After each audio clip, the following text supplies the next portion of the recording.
Thank you so much for joining us for this Sinclair Care Summer Hunger Relief Special. Nearly 22 million children count on school meal programs, yet fewer than 17% have access to summer meal programs, which means this summer, millions of kids may worry about when they will receive their next meal. In Florida, the Treasure Coast Food Bank is working to address this need. Alexis Cruz with our station in West Palm Beach has more information.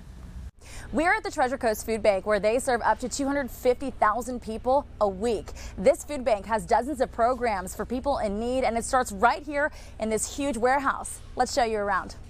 Good morning. Welcome to the food bank.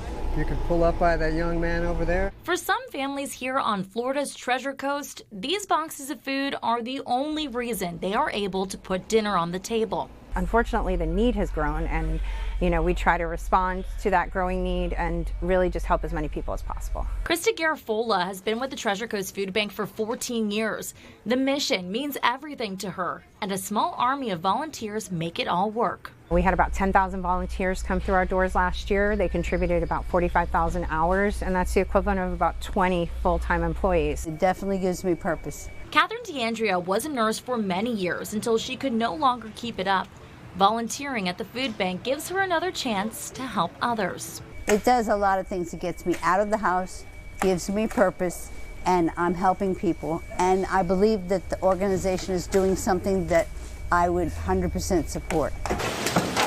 From their production kitchen making thousands of meals to food pantry distribution covering 4 counties, the Treasure Coast Food Bank has something for every person in need and everyone who wants to lend a hand, like 8-year-old Levi. Well, I am just getting some food, and then we'll go to the food pantry because we're trying to help our community. Levi came today with his grandparents to pick up food for their church, one of the more than 300 community organizations the food bank supports each year. And Krista says they're always looking for new partners to support the mission so they can do more to help their neighbors in need. Some of them might be retail stores that donate food that goes out into the community. Some of them might be sponsoring events or providing us grants for programs. We've seen about a 34% increase in need over pre-pandemic levels. So we're still needing to buy more food, and that costs money. And that's a message we've heard from all of our local nonprofits fighting hunger across South Florida. Cash goes a long way because they are able to buy food directly from suppliers for a fraction of what you and I pay at the store. Volunteers we spoke with say if you can't donate your money, your time is just as valuable. In Fort Pierce for Sinclair Cares, I'm Alexis Cruz. I'm joined now by Claire Fontenot, the CEO of Feeding America. Claire, thank you so much for being here. First of all, let's just talk about the impact of food insecurity right here in the U.S. Yeah. Your audience will probably be surprised to learn that every single county in the whole United States has people who have as a barrier to thriving food insecurity.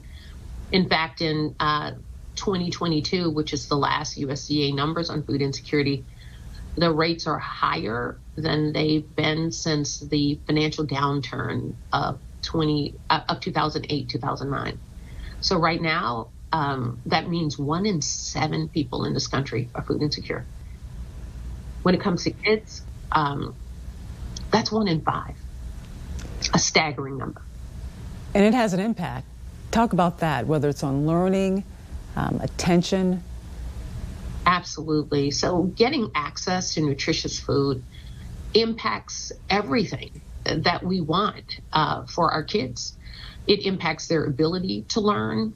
It impacts their health. It impacts their emotional and mental well-being, their ability to relate to other children.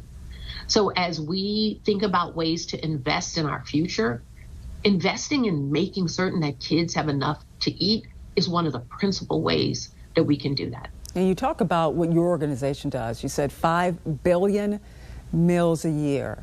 That's year-round, right? It's helping so many families. What about during the summertime when school is out? During the summer, it gets to be particularly challenging for kids. Children in this country, about 22 million children rely upon school meal programs in order to round out a healthy diet.